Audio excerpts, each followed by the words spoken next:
Pagpahigayon sa misa o fluvial parade alang sa kapistahan ni Senior San Agustin nga mao ang patron sa Cagayan de Oro City nagmalampuson kinisubay gyapon sa kasaulugan sa Higalae Festival samtang nakoronahan na ang Miss Cagayan de Oro 2022. Ani ang report.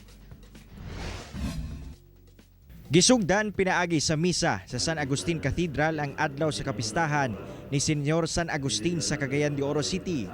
Gisundan kini sa prosesyon nga milibot sa Divisoria dayon pabalik sa simbahan. Sa fluvial parade sa suba sa Cagayan de Oro, makita ang dagkong imahe ni Senior San Agustin ug sa inahan niini nga si Santa Monica nga nakasakay sa mga bangka. Anaasab ang pipila ka mga atleta nga nalakip sa Dragon Boat Team sa syudad ug mga representante gikan sa mga nagkalain-laing barangay. Gibendisyonan sab sa pare ang mga bangka nga miapil sa mong parada. Iniisip pagpasalamat sa atong labang makagagahom nga aniya kita kanunay dako kaayo nga basko kaayo kita nga nakiglambigi ni aning atong kapistahan sa atong patron nga si Senior San Agustin. Samtang nahimong mabulokon og ingrande ang coronation night sa Miss Cagayan de Oro 2022. Ang mga kandidata nag-ihay og pakitang gilas suot ang ilang mga evening gown nga nakapawaw gayod sa katawhan.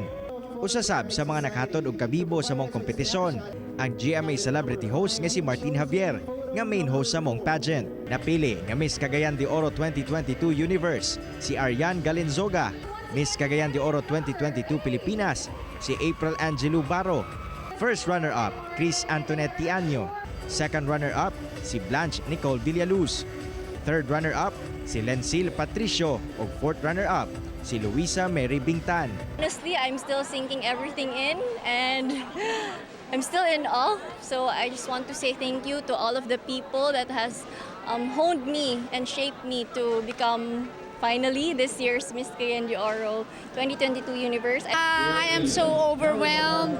Hindi ko alam kung saan ko ilalagay yung aking kaligayahan at sa suporta ng lahat ng tao.